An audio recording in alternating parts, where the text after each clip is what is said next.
The Return of Sherlock Holmes by Sir Arthur Conan Doyle. Adventure of the Abbey Grange. It was on a bitterly cold and frosty morning, towards the end of the winter of '97, that I was awakened by a tugging at my shoulder. It was Holmes. The candle in his hand shone upon his eager, stooping face, and told me at a glance that something was amiss. "Come, Watson, come!" he cried. "The game is afoot. Not a word. Into your clothes and come." 10 minutes later we were both in a cab, and rattling through the silent streets on our way to Charing Cross Station. The first faint winter's dawn was beginning to appear, and we could dimly see the occasional figure of an early workman as he passed us, blurred and indistinct in the opalescent London reek. Holmes nestled in silence into his heavy coat, and I was glad to do the same, for the air was most bitter, and neither of us had broken our fast. It was not until we had consumed some hot tea at the station and taken our places on the Kentish train that we were sufficiently thawed, he to speak and I to listen. Holmes drew a note from his pocket and read aloud. "Abbey Grange, Marsham, Kent, 3:30 a.m. My dear Mr. Holmes, I should be very glad of your immediate assistance in what promises to be a most remarkable case. It is something quite in your line. Except for releasing the lady, I will see that everything is kept exactly as I have found it, but I beg you not to lose an instant, as it is difficult to leave Sir Eustace there. Yours faithfully, Stanley Hopkins."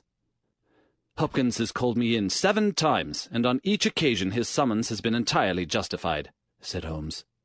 "I fancy that every one of his cases has found its way into your collection, and I must admit, Watson, that you have some power of selection, which atones for much of what I deplore in your narratives. Your fatal habit of looking at everything from the point of view of a story, instead of as a scientific exercise, has ruined what might have been an instructive and even classical series of demonstrations. You slur over work of the utmost finesse and delicacy, in order to dwell upon sensational details, which may excite, but cannot possibly instruct the reader." "Why do you not do it yourself, then?" I said with some bitterness. "I will, my dear Watson, I will. At present I am, as you know, fairly busy, but I propose to devote my declining years to the composition of a textbook, which shall focus the whole art of detection into 1 volume. Our present research appears to be a case of murder." "You think Sir Eustace is dead, then?" "I should say so. Hopkins' writing shows considerable agitation, and he is not an emotional man. Yes, I gather there has been violence, and that the body is left for our inspection. A mere suicide would not have caused him to send for me. As to the release of the lady, it would appear that she has been locked in her room during the tragedy. We are moving in high life, Watson. Crackling paper, E.B. monogram, coat of arms, picturesque address. I think that friend Hopkins will live up to his reputation, and that we shall have an interesting morning. The crime was committed before 12 last night." "How can you possibly tell?" "By an inspection of the trains, and by reckoning the time. The local police had to be called in, and they had to communicate with Scotland Yard. Hopkins had to go out, and he, in turn, had to send for me. All that makes a fair night's work.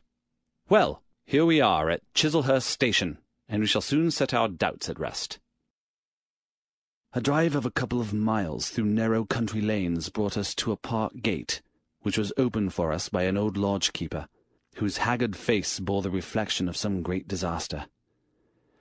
The avenue ran through a noble park, between lines of ancient elms, and ended in a low, wide-spread house, pillared in front after the fashion of Palladio. The central part was evidently of a great age and shrouded in ivy, but the large windows showed that modern changes had been carried out, and one wing of the house appeared to be entirely new. The youthful figure and alert, eager face of Inspector Stanley Hopkins confronted us in the open doorway. "I'm very glad you have come, Mr. Holmes, and you too, Dr. Watson. But indeed, if I had my time over again, I should not have troubled you, for since the lady has come to herself, she has given so clear an account of the affair that there is not much left for us to do. You remember that Lewisham gang of burglars?" "What, the 3 Randalls?" "Exactly. The father and 2 sons. It's their work. I have no doubt of it. They did a job at Sydenham a fortnight ago and were seen and described. Rather cool to do another so soon and so near. But it is they, beyond all doubt. It is a hanging matter this time. Sir Eustace is dead, then? Yes, his head was knocked in with his own poker. Sir Eustace Brackenstall, the driver tells me. Exactly. One of the richest men in Kent. Lady Brackenstall is in the morning room, poor lady. She has had a most dreadful experience. She seemed half dead when I saw her first. I think you had best see her and hear her account of the facts. Then we will examine the dining room together. Lady Brackenstall was no ordinary person. Seldom have I seen so graceful a figure, so womanly a presence, and so beautiful a face. She was a blonde, golden-haired, blue-eyed, and would no doubt have had the perfect complexion which goes with such colouring, had not her recent experience left her drawn and haggard. Her sufferings were physical as well as mental, for over one eye rose a hideous plum-coloured swelling, which her maid, a tall, austere woman, was bathing assiduously with vinegar and water. The lady lay back exhausted upon a couch, but her quick, observant gaze, as we entered the room, and the alert expression of her beautiful features, showed that neither her wits nor her courage had been shaken by her terrible experience. She was enveloped in a loose dressing-gown of blue and silver, but a black sequin-covered dinner dress lay upon the couch beside her. "I have told you all that happened, Mr. Hopkins," she said wearily. "Could you not repeat it for me? Well, if you think it necessary, I will tell these gentlemen what occurred. Have they been in the dining room yet?" "I thought they had better hear it from your ladyship's story first." "I shall be glad when you can arrange matters. It is horrible to me to think of him still lying there." She shuddered and buried her face in her hands. As she did so, the loose gown fell back from her forearms. Holmes uttered an exclamation. "You have other injuries, madam. What is this?" 2 vivid red spots stood out on one of the white, round limbs. She hastily covered it. "It is nothing. It has no connection with this hideous business tonight. If you and your friend will sit down, I will tell you all I can. I am the wife of Sir Eustace Brackenstall. I have been married about a year. I suppose that it is no use my attempting to conceal that our marriage has not been a happy one. I fear that all our neighbours will tell you that, even if I were to attempt to deny it. Perhaps the fault may be partly mine. I was brought up in the freer, less conventional atmosphere of South Australia, and this English life, with its proprieties and its primness, is not congenial to me. But the main reason lies in the one fact which is notorious to everyone, and that is that Sir Eustace was a confirmed drunkard. To be with such a man for an hour is unpleasant. Can you imagine what it means for a sensitive and high-spirited woman to be tied to him for day and night?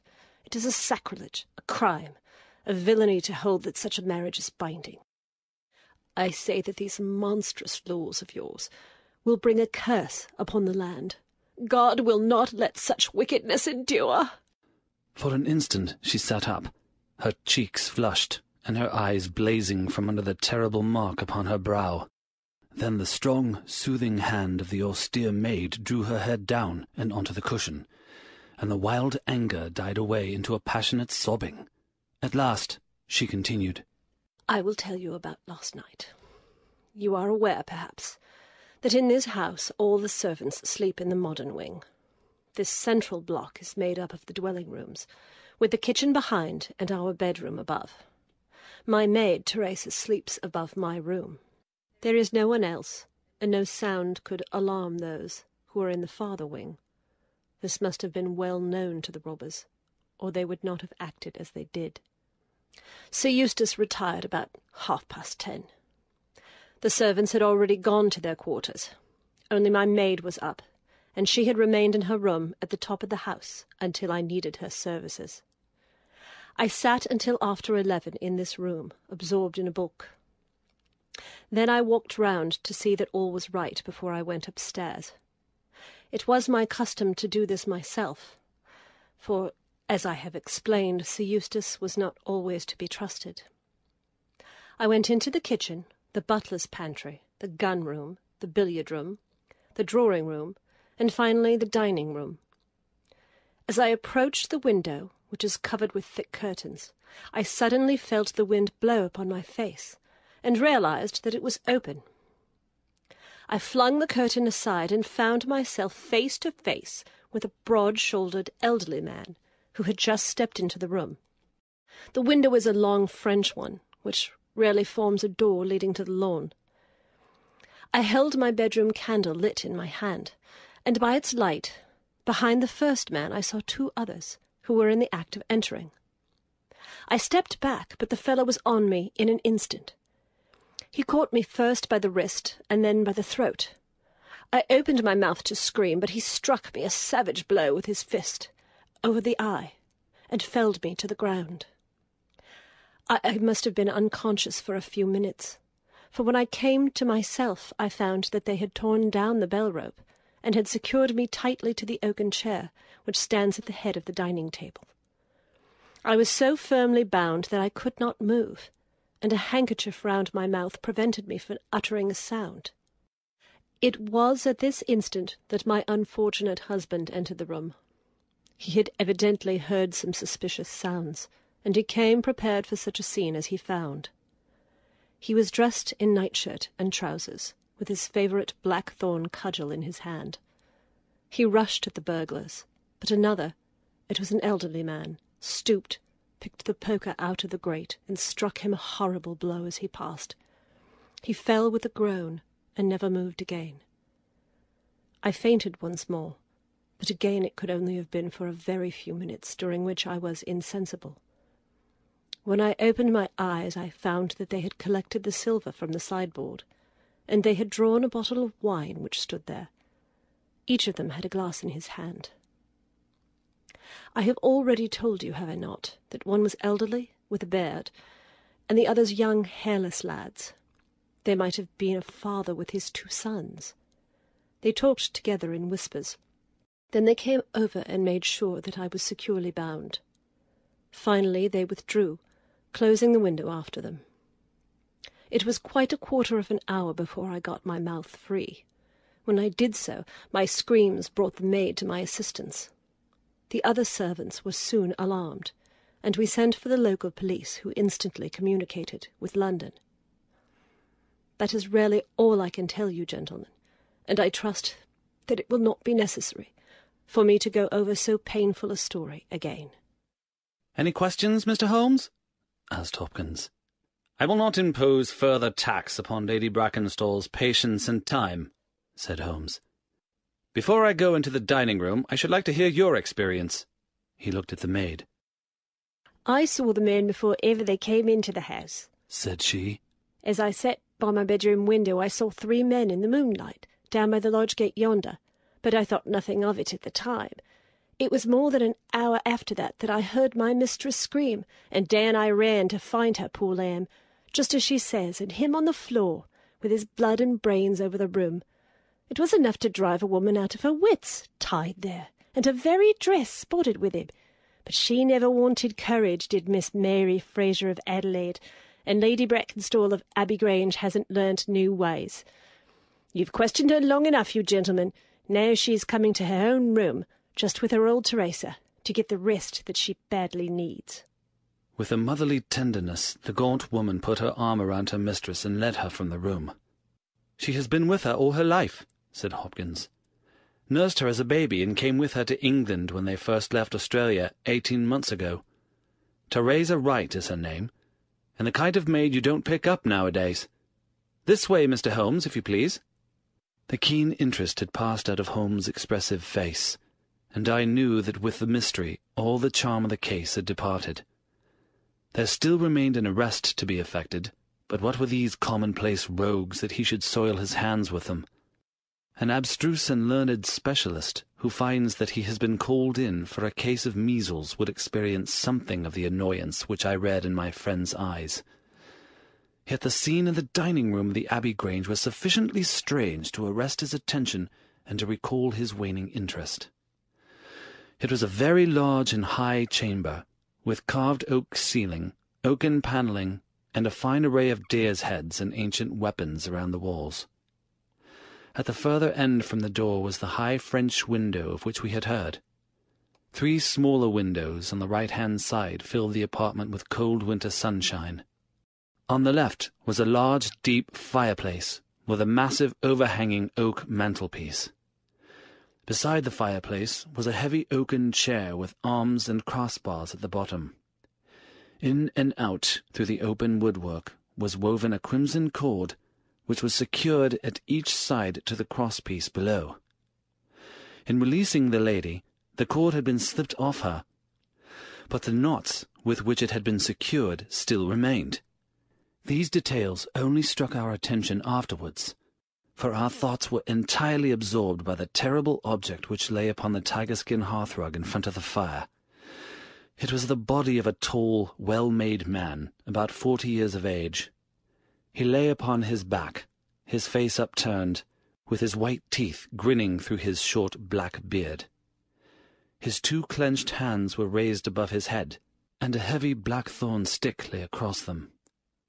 His dark, heavy, aquiline features were convulsed into a spasm of vindictive hatred, which had set his dead face in a terribly fiendish expression. He had evidently been in his bed when the alarm had broken out, for he wore a foppish, embroidered nightshirt, and his bare feet projected from his trousers. His head was horribly injured, and the whole room bore witness to the savage ferocity of the blow which had struck him down. Beside him lay the heavy poker, bent into a curve by the concussion. Holmes examined both it and the indescribable wreck which it had wrought. "He must be a powerful man, this elder Randall," he remarked. "Yes," said Hopkins. "I have some record of the fellow, and he is a rough customer." "You should have no difficulty in getting him." "Not the slightest. We have been on the lookout for him, and there was some idea that he had got away to America. Now that we know that the gang are here, I don't see how they can escape. We have the news at every seaport already, and a reward will be offered before evening. What beats me is how they could have done so mad a thing, knowing that the lady could describe them, and that we could not fail to recognize the description." "Exactly. One would have expected that they would silence Lady Brackenstall as well." "They may not have realized," I suggested, "that she had recovered from her faint." "That is likely enough. If she seemed to be senseless, they would not take her life. What about this poor fellow, Hopkins? I seem to have heard some queer stories about him." "He was a good-hearted man when he was sober, but a perfect fiend when he was drunk. Or rather when he was half-drunk, for he seldom really went the whole way. The devil seemed to be in him at such times, and he was capable of anything. From what I hear, in spite of all his wealth and his title, he very nearly came our way once or twice. There was a scandal about his drenching a dog with petroleum and setting it on fire. Her ladyship's dog, to make the matter worse. And that was only hushed up with difficulty. Then he threw a decanter at the maid to raise her right. There was trouble about that. On the whole, and between ourselves, it will be a brighter house without him. What are you looking at now?" Holmes was down on his knees, examining with great attention the knots upon the red cord with which the lady had been secured. Then he carefully scrutinized the broken frayed end where it had snapped off when the burglar had dragged it down. "When this was pulled down, the bell in the kitchen must have rung loudly," he remarked. "No one could hear it. The kitchen stands right at the back of the house." "How did the burglar know no one would hear it? How dared he pull a bell rope in that reckless fashion?" "Exactly, Mr. Holmes, exactly. You put the very question which I have asked myself again and again. There can be no doubt that this fellow must have known the house and its habits. He must have perfectly understood that the servants would all be in bed at that comparatively early hour, and that no one could possibly hear a bell ring in the kitchen. Therefore, he must have been in close league with one of the servants. Surely that is evident. But there are 8 servants, and all of good character." "Other things being equal," said Holmes, "one would suspect the one at whose head the master threw a decanter. And yet that would involve treachery toward the mistress, to whom this woman seems devoted." Well, the point is a minor one, and when you have Randall you will probably find no difficulty in securing his accomplice. The lady's story certainly seems to be corroborated, if it needed corroboration, by every detail which we see before us." He walked to the French window and threw it open. "There are no signs here, but the ground is iron hard, and one would not expect them. I see these candles on the mantelpiece have been lighted. Yes, it was by their light, and that of the lady's bedroom candle, that the burglars saw their way about." "And what did they take?" "Well, they did not take much, only 6 articles of plate off the sideboard. Lady Brackenstall thinks that they were themselves so disturbed by the death of Sir Eustace that they did not ransack the house as they would otherwise have done." "No doubt that is true. And yet they drank some wine, I understand." "To steady their nerves." "Exactly. These 3 glasses upon the sideboard have been untouched, I suppose?" "Yes, and the bottle stands as they left it." "Let us look at it, then. Hello, what is this?" The 3 glasses were grouped together, all of them tinged with wine, and one of them containing some dregs of beeswing. The bottle stood near them, 2/3 full, and beside it lay a long, deeply stained cork. Its appearance and the dust upon the bottle showed that it was no common vintage which the murderers had enjoyed. A change had come over Holmes' manner. He had lost his listless expression, and again I saw an alert light of interest in his keen, deep-set eyes. He raised the cork and examined it minutely. "How did they draw it?" he asked. Hopkins pointed to a half-opened drawer. In it lay some table linen and a large corkscrew. "Did Lady Brackenstall say that screw was used?" "No. You remember that she was senseless at the moment when the bottle was opened." "Quite so. As a matter of fact, that screw was not used. This bottle was opened by a pocket screw, probably contained in a knife, and not more than 1.5 inches long. If you will examine the top of the cork, you will observe that the screw was driven in 3 times before the cork was extracted. It has never been transfixed. This long screw would have transfixed it and drawn it up with a single pull. When you catch this fellow, you will find that he has one of these multiplex knives in his possession." "Excellent," said Hopkins. "But these glasses do puzzle me, I confess. Lady Brackenstall actually saw these men drinking, did she not?" "Yes, she was clear about that." "Then there is an end of it. What more is to be said? And yet you must admit that the 3 glasses are very remarkable, Hopkins." "What? You see nothing remarkable? Well, let it pass. Perhaps when a man has special knowledge and special powers like my own, it rather encourages him to seek a complex explanation when a simpler one is at hand. Of course, it must be a mere chance about the glasses. Well, good morning, Hopkins. I don't see that I can be of any use to you, and you appear to have your case very clear. You will let me know when Randall is arrested, and any further developments which may occur. I trust I shall soon have to congratulate you upon a successful conclusion. Come, Watson, I fancy that we may employ ourselves more profitably at home." During our return journey, I could see by Holmes' face that he was much puzzled by something which he had observed.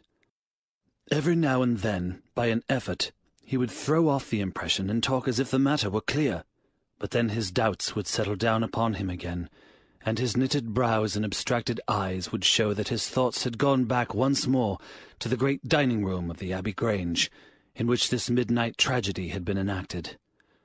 At last, by a sudden impulse, just as our train was calling out of a suburban station, he sprang on to a platform and pulled me out after him. "I am sorry to make you the victim of what may seem a mere whim, but on my life, Watson, I simply can't leave that case in this condition. Every instinct that I possess cries out against it. It's wrong. It's all wrong. I'll swear that it's wrong. And yet the lady's story was complete. The maid's corroboration was sufficient. The detail was fairly exact. What have I to put up against that? 3 wine glasses. That is all. But if I had not taken things for granted, if I had examined everything with the care which I should have shown had we approached the case de novo, and had no cut-and-dried story to warp my mind, should I not have then found something more definite to go upon? Of course I should. Sit down on this bench, Watson, until a train for Chislehurst arrives, and allow me to lay the evidence before you, imploring you in the first instance to dismiss from your mind the idea that anything which the maid or her mistress may have said must necessarily be true. The lady's charming personality must not be permitted to warp our judgment. Surely there are details in her story which, if we looked at it in cold blood, would excite our suspicion. These burglars made a considerable haul at Sydenham a fortnight ago. Some account of them and their appearance was in the papers, and would naturally occur to anyone who wished to invent a story in which imaginary robbers should play a part. As a matter of fact, burglars who have done a good stroke of business are, as a rule, only too glad to enjoy the proceeds in peace and quiet without embarking on another perilous undertaking. Again, it is unusual for burglars to operate at so early an hour. It is unusual for burglars to strike a lady to prevent her screaming, since one would imagine that was the sure way to make her scream. It is unusual for them to commit murder when their numbers are sufficient to overpower one man. It is unusual for them to be content with a limited plunder when there was much more within their reach. And finally, I should say, that it is very unusual for such men to leave a bottle half empty. How do all these unusuals strike you, Watson? Their cumulative effect is certainly considerable, and yet each of them is quite possible in itself. The most unusual thing of all, as it seems to me, is that the lady should be tied to the chair. Well, I am not so clear about that, Watson, for it is evident that they must either kill her or else secure her in such a way that she could not give immediate notice of their escape. But at any rate, I have shown, have I not, that there is a certain element of improbability about the lady's story. And now, on top of this, comes the incident of the wine-glasses. What about the wine-glasses? Can you see them clearly in your mind's eye? I see them clearly. We are told that 3 men drank from them. Does that strike you as likely? Why not? There was wine in each glass. Exactly. But there was beeswing only in one glass. You must have noticed that fact. What does that suggest to your mind? The last glass filled would be most likely to contain beeswing. Not at all. The bottle was full of it, and it is inconceivable that the first 2 glasses were clear and the third heavily charged with it. There are 2 possible explanations, and only 2. One is that after the second glass was filled, the bottle was violently agitated, and so the third glass received the beeswing. That does not appear probable. No, I am sure that I am right. What then do you suppose? That only 2 glasses were used, and that the dregs of both were poured into a third glass, so as to give the false impression that 3 people had been there. In that way all the beeswing would be in the last glass, would it not? Yes, I am convinced that this is so.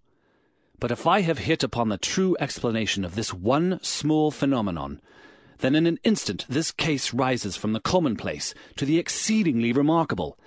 For it can only mean that Lady Brackenstall and her maid have deliberately lied to us, and that not one word of their story is to be believed, that they have some very strong reason for covering the real criminal, and that we must construct our case for ourselves without any help from them. That is the mission which now lies before us, and here, Watson, is the Sydenham train. The household at the Abbey Grange were much surprised at our return, but Sherlock Holmes, finding that Stanley Hopkins had gone off to report to headquarters, took possession of the dining-room, locked the door upon the inside, and devoted himself for 2 hours to one of those minute and laborious investigations which form the solid basis on which his brilliant edifices of deduction were reared. Seated in a corner, like an interested student who observes the demonstration of his professor, I followed every step of that remarkable research. The window, the curtains, the carpet, the chair, the rope, each in turn was minutely examined and duly pondered. The body of the unfortunate baronet had been removed, and all else remained as we had seen it in the morning. Finally, to my astonishment, Holmes climbed up onto the massive mantelpiece. Far above his head hung the few inches of red cord which was still attached to the wire. For a long time he gazed upward at it, and then, in an attempt to get nearer to it, he rested his knee upon a wooden bracket on the wall. This brought his hand within a few inches of the broken end of the rope. But it was not this so much as the bracket itself which seemed to engage his attention. Finally, he sprang down with an ejaculation of satisfaction. "It's all right, Watson," said he. "We have got our case, one of the most remarkable in our collection. But dear me, how slow-witted I have been, and how nearly I have committed the blunder of my lifetime. Now, I think that with a few missing links, my chain is almost complete." "You have got your men?" "Man, Watson, man. Only one, but a very formidable person, strong as a lion. Witness the blow that bent that poker. 6'3" in height, active as a squirrel, dexterous with his fingers. Finally, remarkably quick-witted, for this whole ingenious story is of his concoction. Yes, Watson, we have come upon the handiwork of a very remarkable individual. And yet, in that bell-rope, he has given us a clue which should not have left us a doubt." "Where was the clue?" "Well, if you were to pull down a bell-rope, Watson, where would you expect it to break? Surely at the spot where it is attached to the wire. Why should it break 3 inches from the top, as this one has done?" "Because it is frayed there." "Exactly. This end, which we can examine, is frayed. He was cunning enough to do that with his knife. But the other end is not frayed. You could not observe that from here, but if you were on the mantelpiece you would see that it is cut clean off without any mark of fraying whatever. You can reconstruct what occurred. The man needed the rope. He would not tear it down for fear of giving the alarm by ringing the bell. What did he do? He sprang up on the mantelpiece, could not quite reach it, put his knee on the bracket, you will see the impression in the dust, and so got his knife to bear upon the cord. I could not reach the place by at least 3 inches. From what I infer, he is at least 3 inches a bigger man than I. Look at that mark upon the seat of the oaken chair. What is it?" "Blood." "Undoubtedly it is blood. This alone puts the lady's story out of court. If she was seated on the chair when the crime was done, how comes that mark? No, she was placed in the chair after the death of her husband. I'll wager that the black dress shows a corresponding mark to this. We have not yet met our Waterloo, Watson, but this is our Marengo, for it begins in defeat and ends in victory. I should like now to have a few words with the nurse, Teresa. We must be wary for a while, if we are to get the information which we want." She was an interesting person, this stern Australian nurse. Taciturn, suspicious, ungracious. It took some time before Holmes' pleasant manner and frank acceptance of all that she said thawed her into a corresponding amiability. She did not attempt to conceal her hatred for her late employer. "Yes, sir. It is true that he threw the decanter at me. I heard him call my mistress a name, and I told him he would not dare to speak so if her brother had been there. Then it was that he threw it at me. He might have thrown a dozen if he had but left my bonny bird alone. He was forever ill-treating her, and she too proud to complain. She will not tell me even all that he has done to her. She never told me of those marks on her arm that you saw this morning, but I know very well that they come from a stab with a hat-pin. The sly devil! God forgive me that I should speak of him so now that he is dead, but a devil he was if ever one walked the earth. He was all honey when first we met him, only 18 months ago, and we both feel as if it were 18 years. She had only just arrived in London. Yes, it was her first voyage. She had never been from home before. He won her with his title and his money and his false London ways. If she made a mistake, she has paid for it, if ever a woman did. What month did we meet him? Well, I tell you, it was just after we arrived. We arrived in June, and it was July. They were married in January of last year. Yes, she is down in the morning room again, and I have no doubt she will see you, but you must not ask too much of her, for she has gone through all that flesh and blood will stand." Lady Brackenstall was reclining on the same couch, but looked brighter than before. The maid had entered with us, and began once more to foment the bruise upon her mistress's brow. "I hope," said the lady, "that you have not come to cross-examine me again." "No," Holmes answered in his gentlest voice. "I will not cause you any unnecessary trouble, Lady Brackenstall, and my whole desire is to make things easy for you, for I am convinced that you are a much-tried woman. If you'll treat me as a friend and trust me, you may find that I will justify your trust." "What do you want me to do?" "To tell me the truth." "Mr. Holmes!" No, Lady Brackenstall. It is no use. You may have heard of any little reputation which I possess. I will stake it all on the fact that your story is an absolute fabrication." Mistress and maid were both staring at Holmes with pale faces and frightened eyes. "You are an impudent fellow," cried Teresa. "Do you mean to say that my mistress has told a lie?" Holmes rose from his chair. "Have you nothing to tell me?" "I have told you everything." "Think once more, Lady Brackenstall. Would it not be better to be frank?" For an instant there was hesitation in her beautiful face. Then some new strong thought caused it to set like a mask. "I have told you all I know." Holmes took his hat and shrugged his shoulders. "I am sorry," he said, and without another word we left the room and the house. There was a pond in the park, and to this my friend led the way. It was frozen over, but a single hole was left for the convenience of a solitary swan. Holmes gazed at it, and then passed on to the lodge gate. There he scribbled a short note for Stanley Hopkins, and left it with the lodge-keeper. "It may be a hit, or it may be a miss, but we are bound to do something for friend Hopkins just to justify this second visit," said he. "I will not quite take him into my confidence yet. I think our next scene of operations must be the shipping office of the Adelaide-Southampton line, which stands at the end of the Pall Mall, if I remember right. There is a second line of steamers which connect South Australia with England, but we will draw a larger cover first." Holmes's cards sent in to the manager ensured instant attention, and he was not long in acquiring all the information he needed. In June of '95, only one of their line had reached a home port.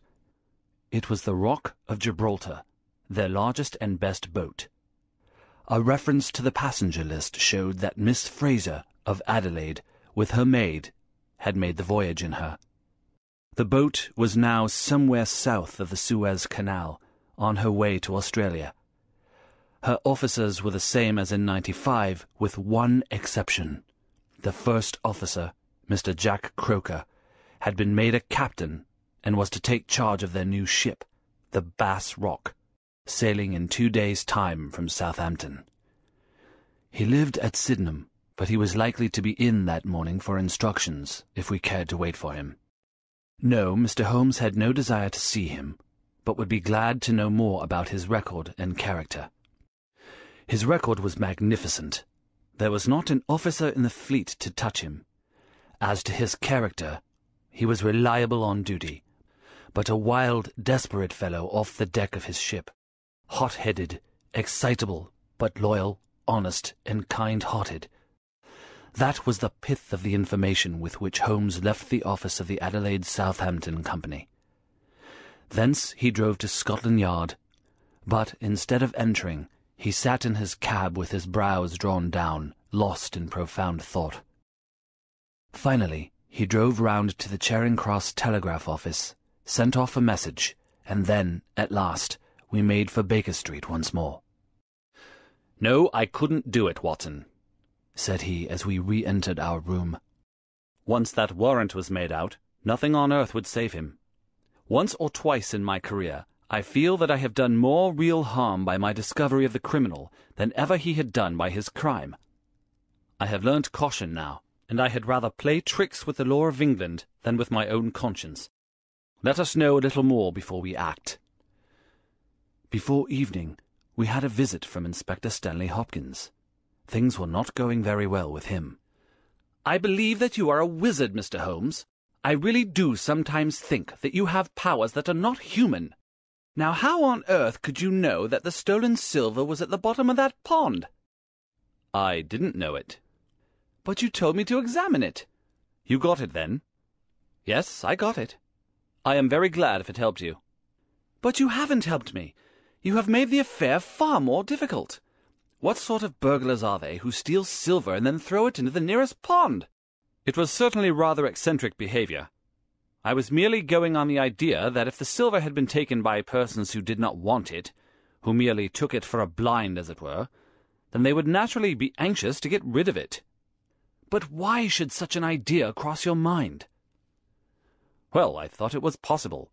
When they came out through the French window, There was the pond with one tempting little hole in the ice right in front of their noses. Could there be a better hiding place? Ah, a hiding place! That is better! Cried Stanley Hopkins. Yes, I see it all now. It was early. There were folk upon the roads. They were afraid of being seen with the silver, so they sank it in the pond, intending to return for it when the coast was clear. Excellent, Mr. Holmes. That is better than your idea of a blind. Quite so. You have got an admirable theory. I have no doubt that my own ideas were quite wild, but you must admit that they have ended in discovering the silver. Yes, sir, yes. It was all your doing. But I have had a setback.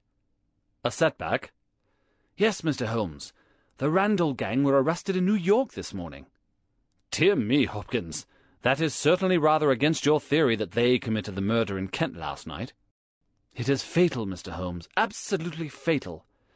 Still, there are other gangs of 3 besides the Randalls, or it may be some new gang of which the police have never heard. Quite so. It is perfectly possible. What, are you off?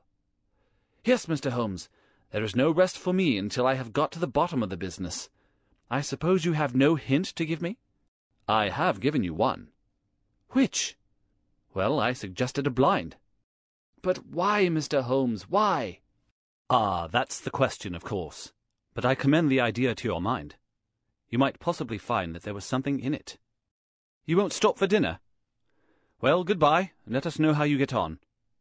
Dinner was over and the table cleared before Holmes alluded to the matter again. He had lit his pipe and held his slippered feet to the cheerful blaze of the fire. Suddenly he looked at his watch. I expect developments, Watson. When? Now, within a few minutes. I dare say you thought I acted rather badly to Stanley Hopkins just now. I trust your judgment. A very sensible reply, Watson. You must look at it this way. What I know is unofficial. What he knows is official. I have the right to private judgment, but he has none. He must disclose all, or he is a traitor to his service. In a doubtful case, I would not put him in so painful a position, and so I reserve my information until my own mind is clear upon the matter. But when will that be? The time has come. You will now be present at the last scene of a remarkable little drama. There was a sound upon the stairs, and our door was opened to admit as fine a specimen of manhood as ever passed through it. He was a very tall young man, golden-moustached, blue-eyed, with a skin which had been burned by tropical suns, and a springy step which showed that the huge frame was as active as it was strong. He closed the door behind him, and then he stood with clenched hands and heaving breast, choking down some overmastering emotion. "Sit down, Captain Croker. You got my telegram?" Our visitor sank into an armchair and looked from one to the other of us with questioning eyes. "I got your telegram, and I came at the hour you said. I heard that you had been down to the office. There was no getting away from you. Let's hear the worst. What are you going to do with me? Arrest me? Speak out, man! You can't sit there and play with me like a cat with a mouse." "Give him a cigar," said Holmes. "Bite on that, Captain Croker, and don't let your nerves run away with you. I should not sit here smoking with you if I thought that you were a common criminal. You may be sure of that. Be frank with me, and we may do some good. Play tricks with me, and I'll crush you." "What do you wish me to do?" "To give a true account of all that happened at the Abbey Grange last night. A true account, mind you, with nothing added and nothing taken off. I know so much already that if you go 1 inch off the straight, I'll blow this police whistle from my window, and the affair goes out of my hands forever." The sailor thought for a little. Then he struck his leg with his great sunburned hand. "I'll chance it," he cried. "I believe you are a man of your word, and a white man, and I'll tell you the whole story. But one thing I will say first. So far as I am concerned, I regret nothing, and I fear nothing, and I would do it all again and be proud of the job. Damn the beast! If he had as many lives as a cat, he would owe them all to me. But it's the lady, Mary Fraser, for never will I call her by that accursed name. When I think of her getting into trouble, I, who would give my life just to bring one smile to her dear face, It's that turns my soul into water. And yet, what less could I do?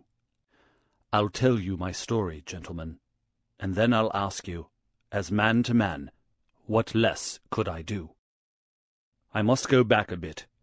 You seem to know everything, so I expect that you know that I met her when she was a passenger, and I was first officer of the Rock of Gibraltar.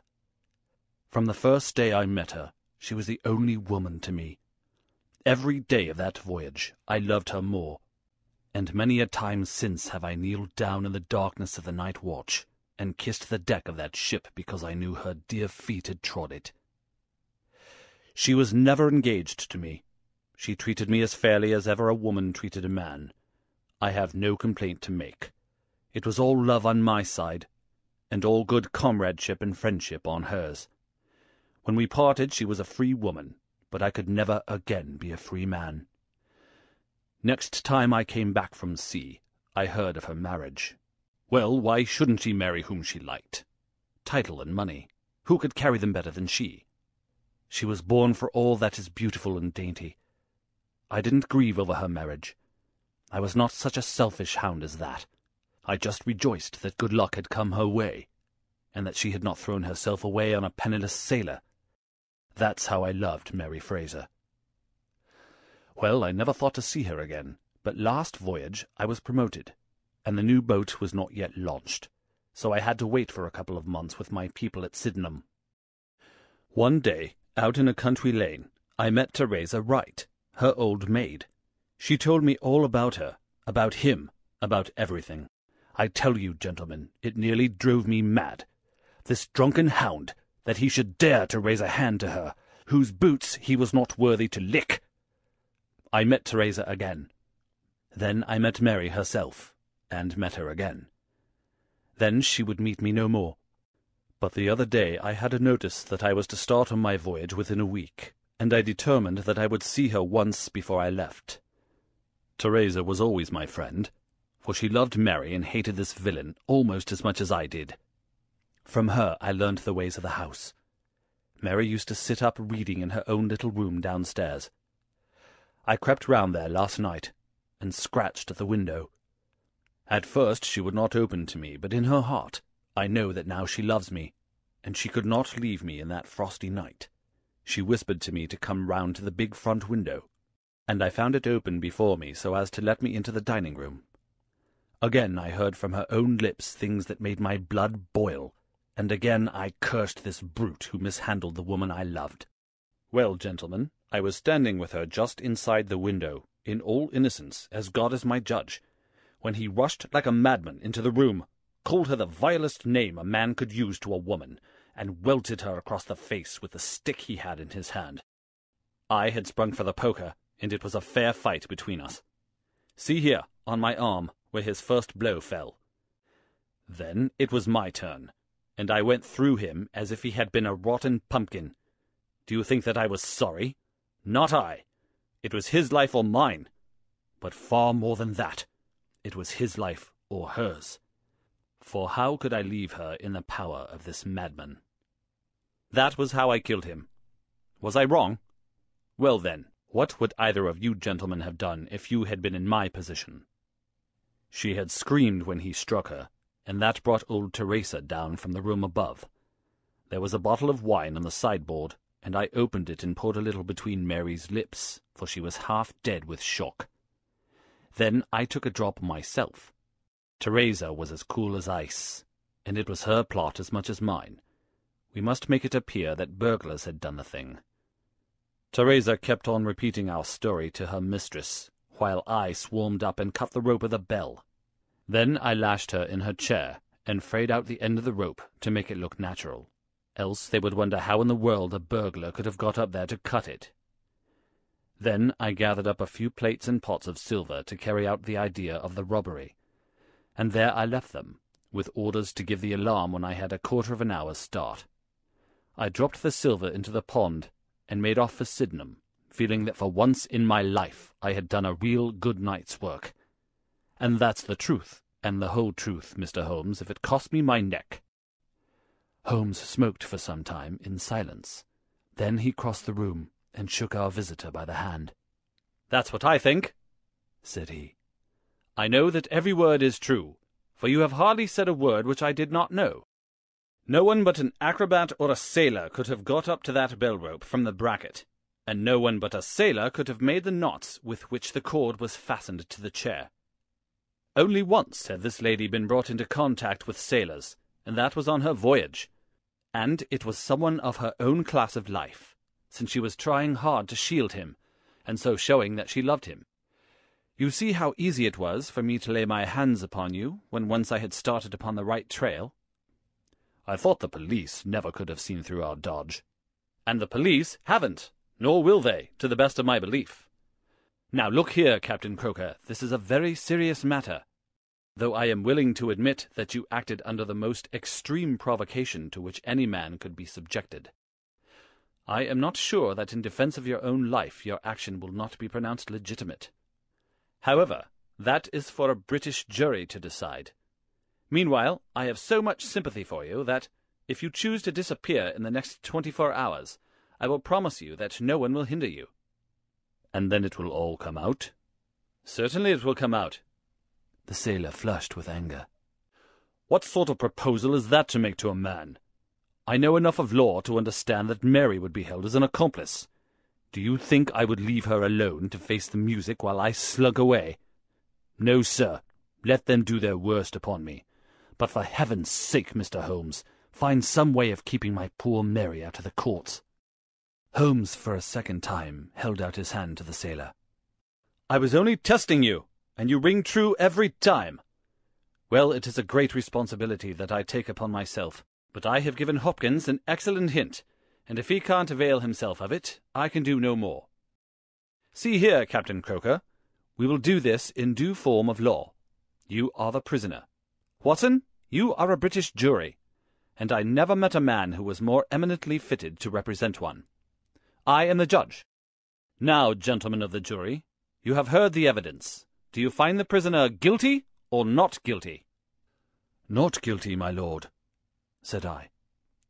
"Vox populi, vox Dei. You are acquitted, Captain Croker. So long as the law does not find some other victim, you are safe from me. Come back to this lady in a year, and may her future and yours justify us in the judgment which we have pronounced this night." End of the Adventure of the Abbey Grange.